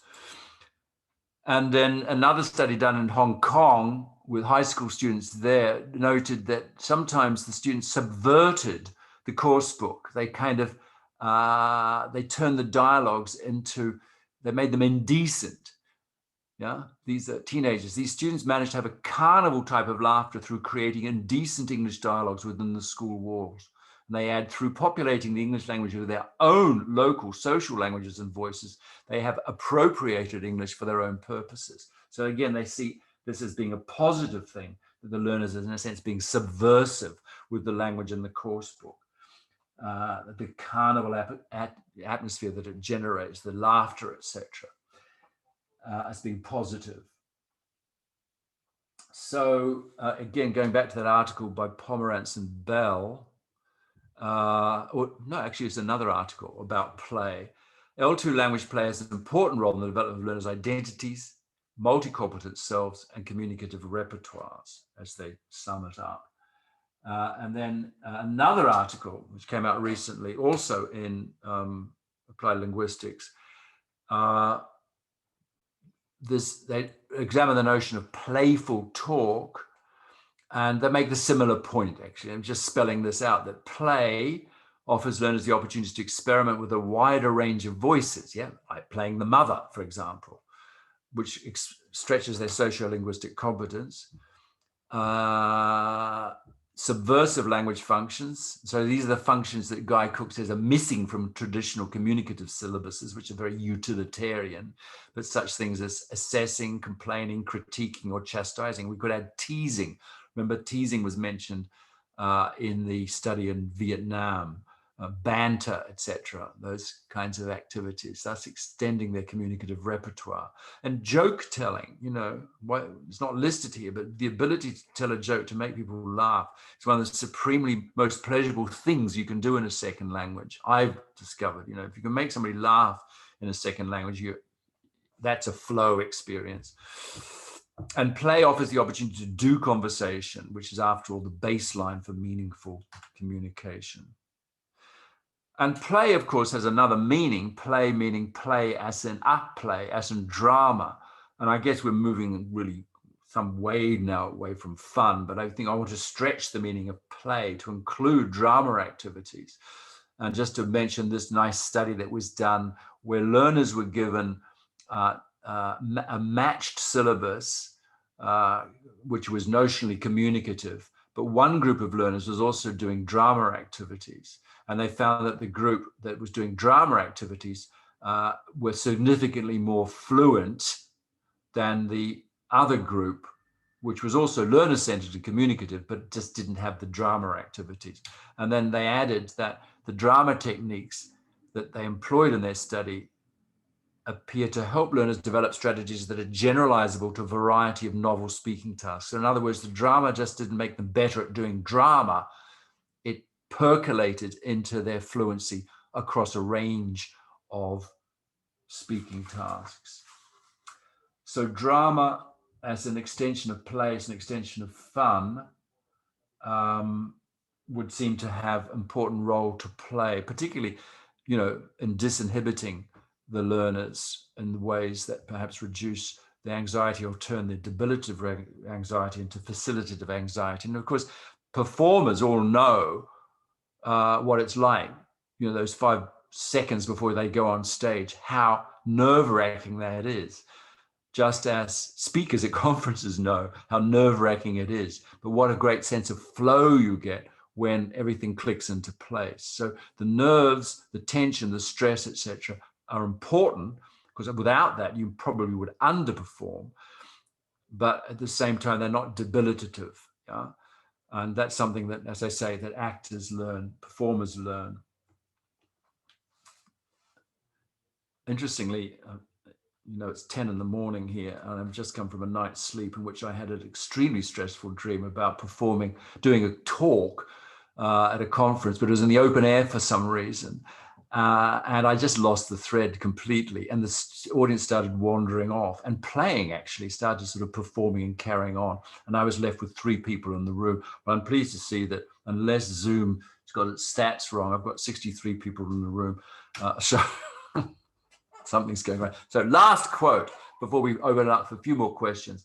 Guy Cook, and I love this, says in his book, "The person who can play with a language in creative and socially effective ways to tell a joke or a story could certainly also buy an airline ticket." Yeah, in other words, do the utilitarian kinds of things. The reverse, however, is not necessarily true. Yeah, so the student who's been through the pragmatic communicative syllabus to do all the kind of utilitarian functions involved may be able to buy an airline ticket, but may not be able to tell a joke or a story. So there you have it. And there I'm going to thank you and throw it open. We've got 10 minutes for any further comments, and just put your hand up and I'll see if I can coordinate them. And if there's anything in the chat that I've missed, hang on, let me open that. Hassan says the Hands Up Project. Thank you, Hassan, for mentioning that. Yes, the Hands Up Project is a project that I'm very committed to. It's a charity that does drama activities with children in refugee camps in Jordan and in Palestine. And a lot of fun they have too, in very difficult, challenging circumstances. So yes, thank you, Hassan, for mentioning that. Online activities too. Emily. So just in the chat, Andy was asking for a source for the skill level versus challenge level. Yes. I think diagram thing. That is from the Csikszentmihalyi. It's not, the graphic is not from his book, which the first book was The Psychology of Optimal Experience, called Flow. But if you just, if you go into a search engine and Google Flow, or Google his name if you can spell it, then and go into the images, that lots of people have done presentations, and shamelessly I kind of borrowed that. But I think Mark will confirm that there's a lot of references out to his work. It's all over the place. It's all over the place. Okay, thank you, Emily. Anything else you noticed there that I missed? Oh, sorry, could you spell that name, please? Oh, no, please, don't ask me. Oh, God. Oh, someone else did it for you. Cheers. There's a long comment here from Alison. I'm just reading it through. Teaching vocabulary, different usage. More than one meaning at a time, confusing. Yes, of course, high-level students would find this fascinating and deeper than knowledge. This is interesting, actually, in relation to what Palmer was saying about bewilderment. bewilderment, how we need to reduce the amount of bewilderment on the part of students or confusion. And I think, we can defuse bewildering situations, but I think we must, it's a cardinal rule of teaching that you only teach what learners can immediately, take on board. And the tendency to want to kind of over egg the omelet, to teach everything there is to know about a word, for example, everything there is to know about a grammatical structure in the first acquaintance. It's just not going to work. We know that from skill theory, that if you learn a skill, the more information you get about a skill, whether it's learning to drive or learning a new computer program or whatever, the more information you get in advance of doing it, the less you're likely to take on board, so a little bit of information well placed, and then further information just in time at the point of need, while you're doing the skill. And I think that applies equally to language learning. So we can reduce the amount of confusion and bewilderment by reducing the amount of information we give about the language. Thank you. Thank you. Anything else that I've missed out there? Mark, can I bring you in? I mean, I've referenced you a couple of times, and the notion of positive psychology, of course, is something that, as I said, you're very invested in. So would you say that what I was saying in the second part, the pro-fun part, would seem to accord with your own work in this field? Yeah, but I didn't see the first part as at all negative to positive psychology, because positive psychology is not happyology. It's not, everything is sweetness and light. It covers the entire range of emotion. So it's going to cover negative experience as well. And when you were talking about it, I was thinking about flow the whole time, because that is such a basic thing. And it is never easy. I mean, flow has got to be challenging. And yet it's such an important thing. And I see it as very, very essential for both positive psychology and for the language classroom. Yeah, exactly. Well, I'm glad to hear that, because I think, very quickly, just to sum up the first part again, to go back and say, okay, so what the critique of fun for fun's sake is, I think nobody would disagree and say there's no point in just having fun for the sake of it, especially if it's at the expense of other cognitive faculties which impact on learning, like attention. Yeah, so not necessarily habit formation, we've moved on from that, but certainly paying attention and being engaged at that level, and that is very consistent with some interpretations of flow. Yeah, whether we whether we want to fold into flow the notion of fun and enjoyment, that's it'll be different for different people, different personalities, etc. But I'm glad that you didn't see a contradiction there.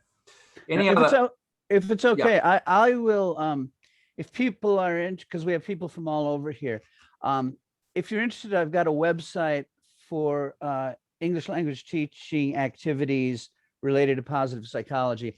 I'll put the URL in the chat. Brilliant. Good man. Thank you, Mark. Dom, and then Namiko. Dom. Oh, hello, Scott. Well, first of all, thanks very much for your, interesting lecture so far. And I'm also interested in TPR or TPRS, and which is teaching proficiency through reading and storytelling, is another spin of that acronym. But they talk about the importance of sheltering vocabulary within the classes, not introducing many words into a classroom, but expanding the grammar. So you might be only hearing, if you're teaching about cooking or vegetables, you might only hear about onions and tomatoes, but you would be using those kind of two words in many, many different structures. And I was wondering if I hadn't heard that point being put across, and I was wondering what you thought about that. Well, yeah, that's an interesting one. I think actually when you look at the silent way too, and in fact, Gattegno, who's the proponent or architect of the silent way, was very explicit in saying you've got to keep the vocabulary load low and focus on the structures. And this is all the concentrated manipulation of these Cuisenaire rods, for example, with a very, very, very, very controlled vocabulary. But this was also actually, when you look at the literature, the thinking behind audiolingualism was very much the same, that learners got to learn the patterns of English, but with a limited vocabulary. Now the whole tenor of the conversation has changed radically, and it's not just because of the lexical approach, but the appreciation that actually, you know, to get up and running in a language, you need a critical mass of vocabulary, and you need that fast, and not just individual words, but phrases. Yeah. So I think things have changed, and I would beg to differ with any method which seeks to control the vocabulary input for reasons of maintaining or increasing the grammatical input. So when you learn your first language, and most evidence second language learning is the same, that it's initially largely lexical. You get communicative using words, not grammatical structures. Now the danger is if you rely only on those words, then you could fossilize in the sense, or your system will stabilize at the expense of developing a more complex syntax, etc. But I'm suspicious of any methodology which it seeks to, as I say, to kind of constrain. I would do the opposite. My idea of a language school, if I ran a language school, I'd say to people who come in, I'm a beginner in English, and I say, okay, here's a word list of the top 2,000 words in English, 2,000. Go away and learn it. When you've learned it, you can come back and we'll start teaching you. Exactly. Yeah? Yeah. Get that critical mass, yeah, and then we can move on it. But I mean, you know, but thank you very much for raising that question, Dom, because it relates to what was said before about sort of not overburdening learners. But I think we need less grammar, more vocabulary, I would say. Namiko, you have your hand up. Yes, thank you so much for your brilliant presentation. It made me really think a lot about the environment where I'm working in right now, and especially teaching in Japan. There's a lot of, I think culturally, there's a lot of emphasis placed on fun, and fun meaning has to be game-like, especially with a culture that is overly sometimes obsessed with anime and characters, and that's also built in some political agendas as well. One of my fears, especially having taught here in Japan for over 25 years, is that what we're preparing our learners to do to use English is in a very different way when we talk about natural interaction with others. And especially in the world that our younger learners live in now, they have to be prepared for conflict resolution, for problem solving and critical thinking skills. And I was wondering what your thoughts were about this concept that Dornier has about DMC, directed motivational current, and how that can propel a learner to produce more with some kind of presentation or project. And then also the concept of CLIL, which is also very popular right now in Japan. Yeah, lots of very important issues there. Actually, funnily enough, I was at a conference yesterday, an online conference, where they're not talking about the Dornier thing so much, but talking about mediation. Mediation now has been integrated into the Common European Framework as a kind of skill on the level of speaking, writing, etc. And the point was made at the very end of the conference, it's mediation. It's not just mediating languages, it's mediating life. You know, I mean, there's so much going on out there that we need to mediate, and that mediation skills are essential for coping with all those points that you just made, Namiko. And that's a really interesting thing. I'm not ready to answer your question in the sense I've only rather started to understand what the notion of mediation is. And I'm not familiar with the Dornier concept, but yes, I think going back to one of the points I made originally, we do use languages in situations which are often highly stressful, and we need to be prepared for that. And to pretend that language use or language learning should be, as pleasant a process as possible may not be the best preparation for real life language use. But I haven't addressed a tenth of your really interesting question. But Thank you very much. Yeah. I am conscious that we are running out of time. Mark, give me, there's just a couple more questions here. Shall I address them? Yeah, if you would. And then, okay, so just so if I could announce for all of our guests, because we have so many people here, how we usually end our JALTSendai meetings is with a virtual kampai, which is a cheers, which we realize that given all the different cultures and different time zones, that maybe with coffee or tea or water or whatever you want. But maybe, Scott, if you could answer a couple more, and then those of you who want to stick around for the kampai, and then we can talk for however long people want to talk. And then we can go to the onsen. There we go. my enduring memory of that conference, Mark, in Sendai, that was so unique, doing a pecha kucha in my bare feet. The brick asks about dogma methodology, and I purposefully avoided the dogma, the D word, didn't I, Maria? I didn't mention it once because some of you are so sick of it because you've just done courses with me. Can you comment on how the dogma methodology can apply not only humor, finding something funny at the moment, but also in relation to online? Yes, I mean, I think, you know, again, 1992, I did that talk about the lack of push in the communicative classroom. And that, as my thinking developed further, one of the reasons I felt that there was this lack of push and too much activity at the same time, activity at the lowest common level of, you know, energy, exertion, fed into this idea that germinated 10 years later, or longer, 15 years later, as dogma or teaching unplugged. That is that there are too many materials, too many activities, too much technology, etc., in the classroom at the expense of real language use. So there was a train of thought that I was working through. And I wouldn't say that dogma emphasizes fun in that sort of happy, clappy kind of entertainment sense, but it's certainly engagement and engagement at the level of the whole person. I mean, definitely. And the principle being that the more that the learner, more agency the learner has, the more responsibility the learner has, the more involvement the learner has, not just in the lesson, but in planning the syllabus, etc. The more role that the greater the role they take, the more invested they will be in the learning process. Investment being, you know, a term that I think Bonnie in Canada uses in lieu of motivation.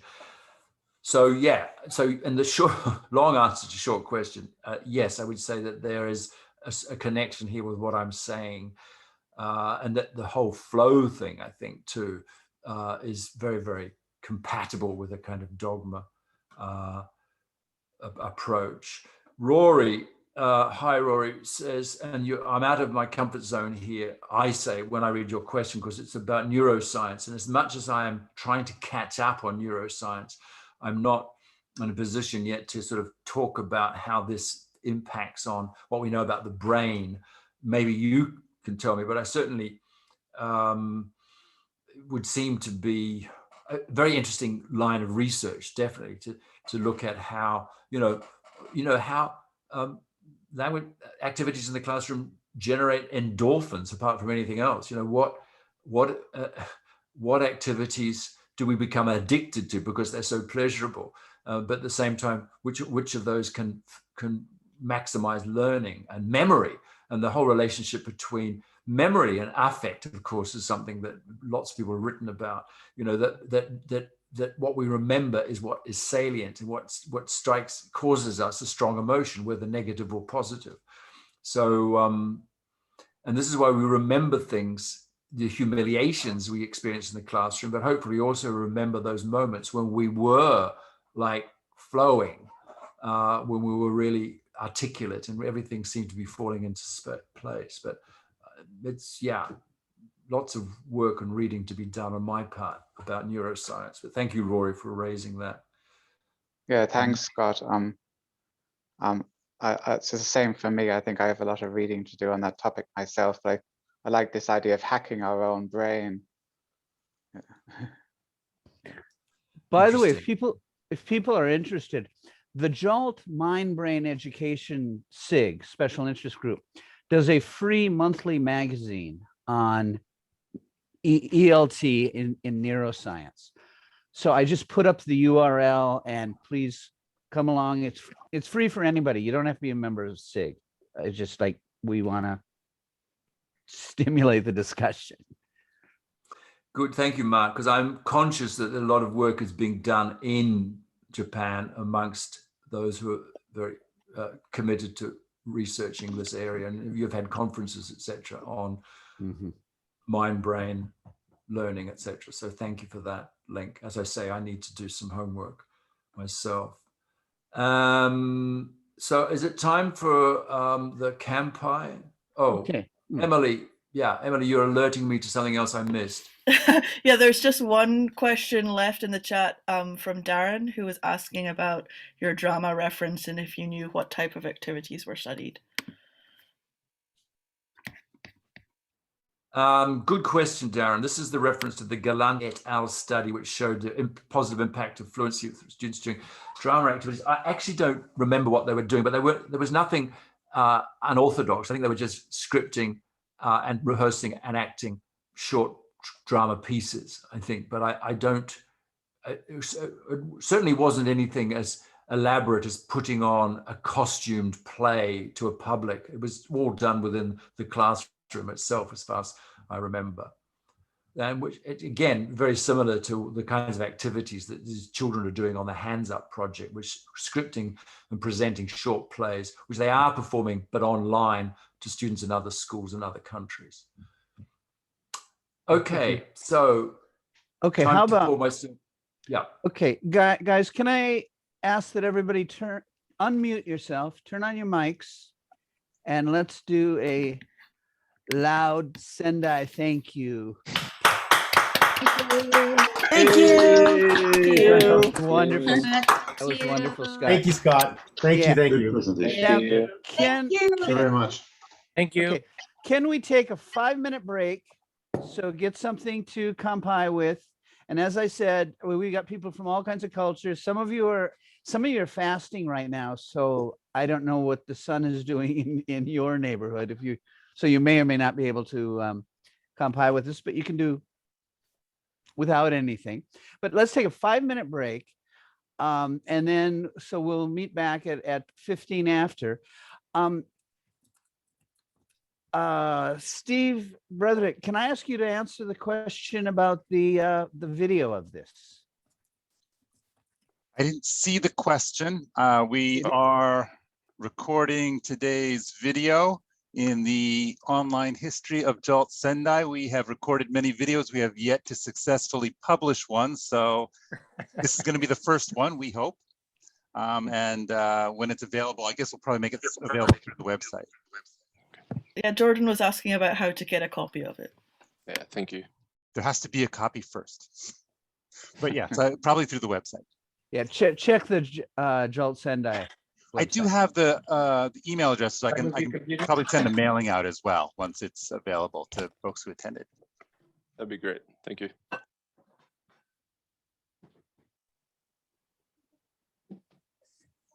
It's easier than having to go on the train down to Sendai, right?